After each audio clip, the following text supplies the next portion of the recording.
want to achieve. Describe something that you would like to succeed in doing in the near future. You should say what it is, how difficult you think it will be, what you should do to prepare for this, and explain why you want to succeed in doing this. Well, when it comes to my business life, my work and career, I am still contemplating my options, but right now, the real problem for me is getting married.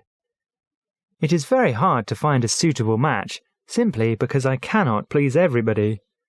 I must think about what my family wants, what the world around me would be pleased with, and the last person on the list to worry about is me. It will take a lot of searching, a lot of concentration.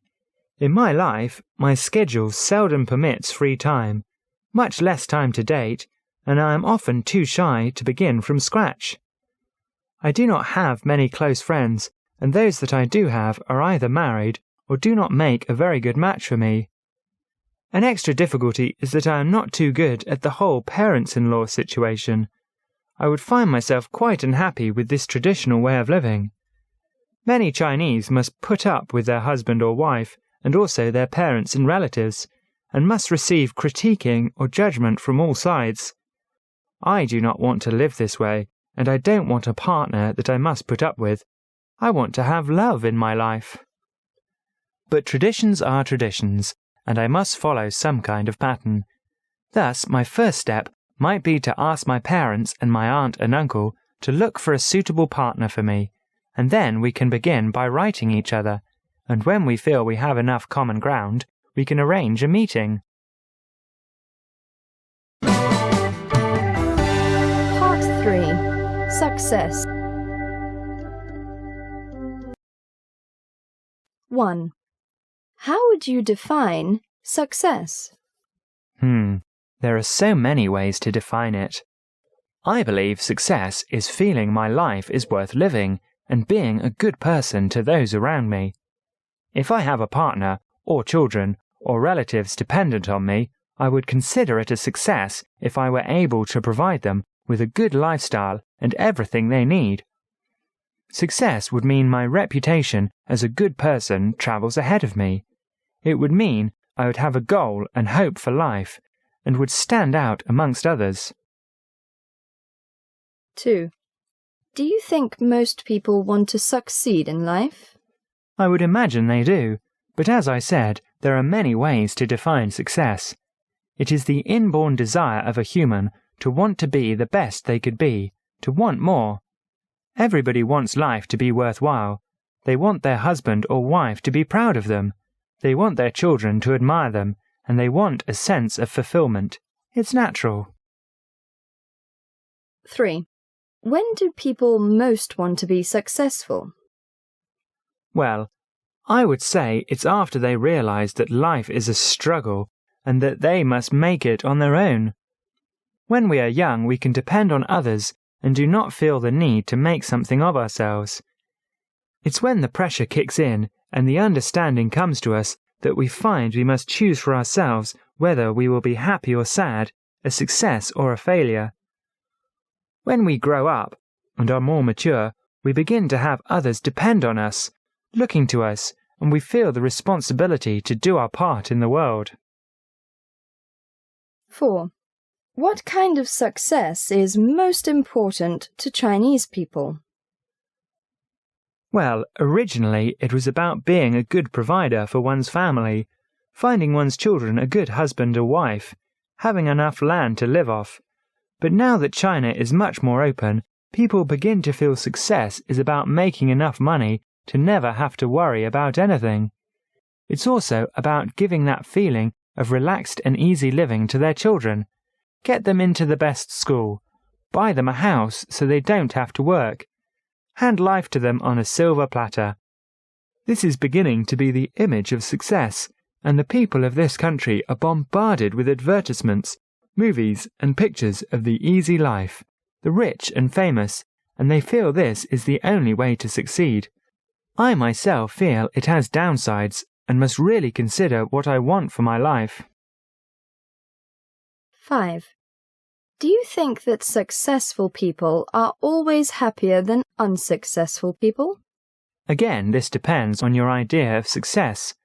But whatever it means to a person, if they are dissatisfied with the cards they are dealt and do not realize they can determine their success, then yes, I imagine they are not happy at all. But sometimes those that we think are successful on the outside, or what we see of them, are not happy. They do not consider their life worth the trouble. So no, I do not think successful people are always happier than unsuccessful people. Success and reward. 6. How should parents reward their children for success? For example, for doing very well in exams at school. I believe parents should give their child the sense that success is their reward. They should help the children to feel a sense of pride in their accomplishments and not always expect to receive a candy bar or a trip to the amusement park for every good deed. It is true that children need encouragement, but they should realize that the reason they worked for the good score on the exams was because learning is important and will help their lives to be better. They should not be thinking, I am studying hard and getting a good score because my mother promised me new toys or extra money. They will never become truly successful if they are dependent on that candy bar or those new toys. 7. How do teachers in China reward students for doing well? They may give the best student the title of class monitor. In school, we always had class monitors, and being the monitor meant that we were responsible and trusted people. Often the students need good grades and good reputations or connections to assist them later when they get out of school or wish to get into a good university or college. If a student is exceptional, then at the end of the year or semester, the teacher can write a letter or paper describing the student's good qualities. Such documents may help to prove students' worth or abilities later in life, when they are in search of a job. 8. How do bosses in China reward employees for a job well done? It depends. Sometimes it means extra money, and sometimes it means promotion. But then sometimes the bosses do not reward their employees and simply demand that each worker be giving their best for whatever pay is offered. Chinese are naturally hard workers. It's in their blood. So because of this, the mentality is, they are working for me, they give their best day in and day out because it's their job and duty as humans. On top of that, there are so many people who can work and need work, so there is not much value placed on the employees. Competition versus cooperation. 9. Which do you think is a better attitude for children to have? A strong spirit of competition or a strong spirit of cooperation with others? Both. One can be competent, but if they cannot cooperate with others, they will meet with failure in their life. No matter where you go, what position you hold in a company, you will have to work with others, communicate and cooperate with them. If all you are capable of is competition, how can anyone else benefit you? Whatever those children choose to do, they will desperately need both skills. 10. Do you think that too much competition could damage the spirit of cooperation in society? Of course.